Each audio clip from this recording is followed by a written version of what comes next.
Salut à tous, bienvenue pour cette petite écoute sur les hormones thyroïdiennes. Et c'est vrai que je voulais parler en fait un petit peu de l'AT4. Est-ce que l'AT4 peut-elle être suffisante en fait dans les patients atteints d'un dysfonctionnement thyroïdien? Est-ce que réellement les traitements à l'heure actuelle de T4 sont suffisants? Alors il faut comprendre pour ceux qui n'ont pas suivi un petit peu le parcours, donc la glande thyroïdienne fournit des hormones thyroïdiennes, dont la principale étant la T4, la forme inactive, la thyroxine. Vous avez aussi la T3 qui a d'autres triiodothyronine, et vous avez d'autres formes telles que la T0, la T1 et la T2, et aussi d'autres enzymes. Vous avez aussi d'autres marqueurs tels que la thyroglobuline qui est présente aussi. Donc la thyroïde sécrète énormément d'hormones et ne sécrète pas que la T4. Et donc lorsqu'on donne des traitements tels que le lévothyrox ou la T-CAPS ou la thyroxine, ce sont juste de l'hormonothérapie à base de T4. Ce ne sont pas les hormones thyroïdiennes. Je vous passe l'histoire des hormones thyroïdiennes naturelles et des problèmes avec la FDA, et suite à l'instauration de la découverte de la conversion tissulaire de la T4 en T3, on s'est dit donner simplement des hormones à base de T4, ça suffira pour le patient, et du coup il sera traité. Cependant, on voit bien que à l'heure actuelle c'est extrêmement compliqué. Vous avez énormément de forums qui regroupent les plaintes des patients, énormément de groupes Facebook qui regroupent les plaintes des patients, et nous on nous dit en tant que patient ou en tant que pro, ne vous inquiétez pas, fiez-vous à la TSH, la thyroid stimulating hormone, et tout va aller pour le mieux. Alors, donc lorsque vous avez un problème de thyroïde, et depuis les dernières décennies, on vous dit, on va donner de la T4, puisque la T4 se convertit en T3, qui est une hormone active, et on n'a pas besoin d'avoir de la T3. Alors effectivement, c'est un cas très intéressant lorsqu'il y a aussi un problème de surrénal, mais vous allez voir aussi que c'est problématique. Dans notamment les patients hypothyroïdiens, on a à peu près 8 à 10 millions de personnes qui sont traitées à base de T4, et beaucoup d'études montrent en fait l'impact de la T4, notamment dans certains tissus. Et des études ont été faites notamment sur les animaux, des études préliminaires, pour voir un petit peu les taux constants de T4 et de T3, quels étaient l'impact. Mais c'est vrai qu'il n'y a pas beaucoup d'études qui montrent aussi les problèmes de conversion de la T4 en T3, c'est-à-dire lorsque vous mettez de la T4, il y a des problèmes de conversion, la T3 est faible et la T4 parfois dans la norme haute, parce qu'on traite en T4, et du coup la T3 se retrouve en conversion basse, peut-être problème avec un problème de foie, puisque la conversion se fait dans le foie. Dans la littérature, si on prend des études sur les humains, il y a une belle étude en fait qui montre que des milliers de patients en fait traités avec la lévothyroxine avaient des taux sériques de T3 légèrement mais significativement inférieurs par rapport aux individus normaux, à peu près 15 à 20% inférieurs à la normale. Lorsque vous allez voir votre médecin, il vous dit clairement, vous n'avez pas besoin de vous casser la tête pour ça, vous êtes dans les taux normaux, mais être dans la fourchette basse et être dans la fourchette haute, ce n'est pas normal. Et est-ce que le sérum, est-ce que la T3 libre dans le sang, est-ce qu'elle est suffisante pour dire vous avez assez de T3, et est-ce que c'est assez effectif pour dire que les tissus ont assez de T3? Parce que lorsqu'on vous dit que lors de la découverte de la conversion de la T4 en T3 dans le tissu, le principal avantage était de dire que le tissu va bénéficier de la T3, tel que le cœur, tel que le muscle, tel que le cerveau, etc. Donc tous les tissus avaient besoin de T3. Mais est-ce que réellement le fait d'avoir de la T3 dans le sang de manière élevée, est-ce que réellement cela veut dire que dans le tissu, c'est aussi élevé? Et là, cette question est intéressante dans un sens où il n'est pas possible de dire que forcément les taux sanguins et les taux sériques sont reliés au taux tissulaire de T3. On ne peut pas, en fait. La seule solution, ça serait de faire une biopsie pour notamment voir, effectivement, si le taux de T3 dans le tissu spécifique, donc il faut prélever un échantillon de ce tissu et mesurer la T3 dans ce tissu pour dire, effectivement, là, on a un taux de T3 qui est bas ou haut. Et le taux de T3 sanguin n'est pas représentatif de la T3 au niveau des tissus. Et pour reprendre ça, vous avez aussi les enzymes, les déiodinases qui ont été découvertes, qu'on ne parle même pas. La D1, la D2, la D3, j'en avais parlé lors de la conférence avec le PGCS. La D2, c'est l'enzyme qui transforme en fait la conversion de la T4 en T3.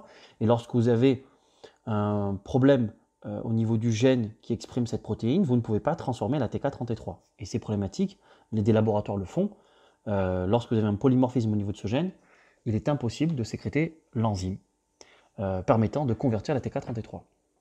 Le cerveau est très riche en cette enzyme, et la majeure partie en fait, de cette triiodothyronine, cette T3, est en fait produite à l'intérieur du cerveau par la conversion de la T4 en T3 via la D2. Donc la T3 dans le cerveau est produite par cette conversion et par cette enzyme.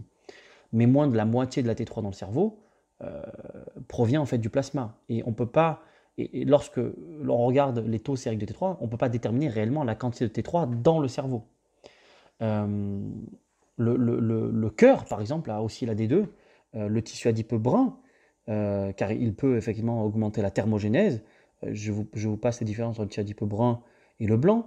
Il y a beaucoup d'études sur le tissu adipeux brun qui permet notamment j'allais dire entre parenthèses, ou entre guillemets, de brûler un petit peu ses calories. Il produit également sa propre T3. Donc, ce qui veut dire qu'on ne peut pas réellement dire que le taux sérique de T3 est représentatif, sanguin est représentatif d'un taux de T3 tissulaire.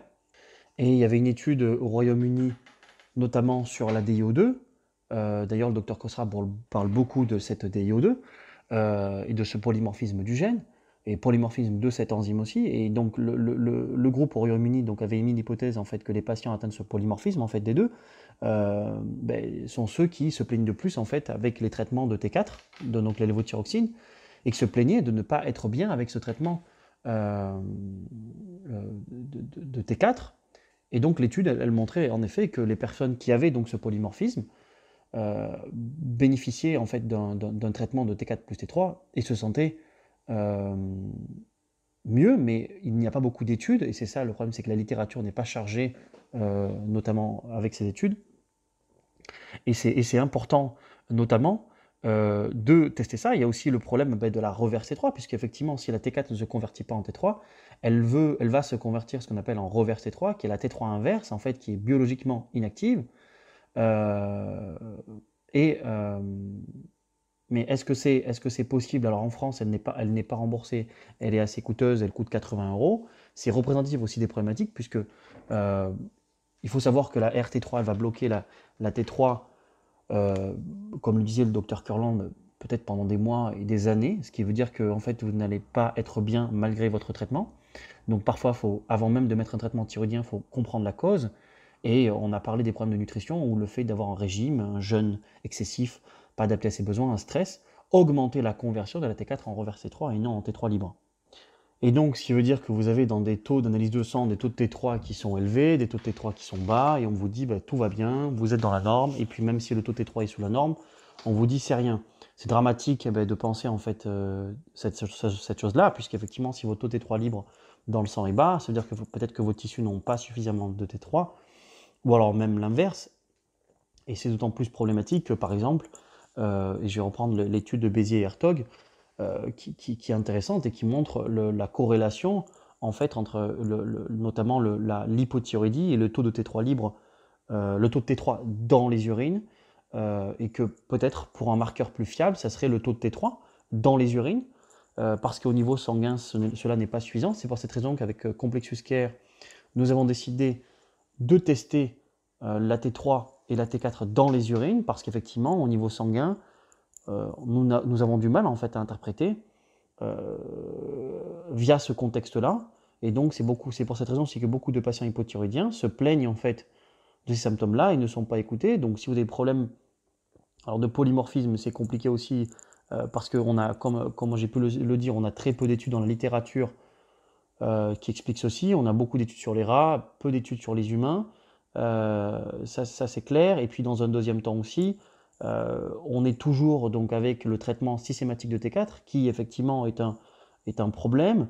En même temps, le traitement de T4 peut être avantageux pour beaucoup de personnes suite aussi à l'état des surrénales, puisque le problème c'est que la T3, on voit que beaucoup de gens sont fatigués, épuisés, et on comprend que les recommandations à l'heure actuelle ne sont pas là pour mettre aussi de la T3, parce que beaucoup de personnes qui ont de la T3 sont épuisées, parce que c'est un peu la kryptonite, hein, la T3 libre, c'est une forme active, et donc d'autres se sentiront mieux avec un petit peu de T4 et pas beaucoup de T3, et d'autres avec un complément des deux. Donc c'est là où effectivement il faut vraiment plus d'études, en tout cas en France. Il y a beaucoup de spécialistes, hein, qui travaillent sur ces études-là, en tout cas dans les autres pays. Et, notamment le docteur Bianco, Antonio Bianco, il y a d'autres personnes, hein, Ken Tolfort, il y a bien d'autres spécialistes. Donc je pense que c'est à rechercher. En tout cas, ce qui est sûr, c'est que il ne faut pas se fier simplement à la T3 libre dans le sang. Cela ne suffit pas. D'ailleurs, même, bon, ils ne la testent pas, mais il faut absolument d'autres contextes, par exemple le LDL cholestérol, qui est un marqueur aussi d'une hypothyroïdie lorsqu'il est élevé. Et si on joint de manière complexe et holistique cette forme d'interprétation, je pense qu'on réduira les plaintes des patients, on réduira aussi le parcours de soins réductionniste, donc on améliorera le parcours de soins du système, on fera gagner aussi pas mal d'argent à la sécurité sociale qui effectivement est dans un gouffre pas possible puisque les gens sont de plus en plus malades. Et quand vous avez des problèmes de thyroïde, vous allez voir votre médecin, on vous donne des antidépresseurs, ou on vous dit c'est dans la tête, puis vous allez effectivement prendre d'autres médicaments, etc. Ça coûte aussi de l'argent aux employeurs. Donc tout ce système-là et cette vision-là réductionniste est un frein du coup à un équilibre du système et surtout et nuit en fait à ce parcours de soins holistique. Voilà pour ce petit partage.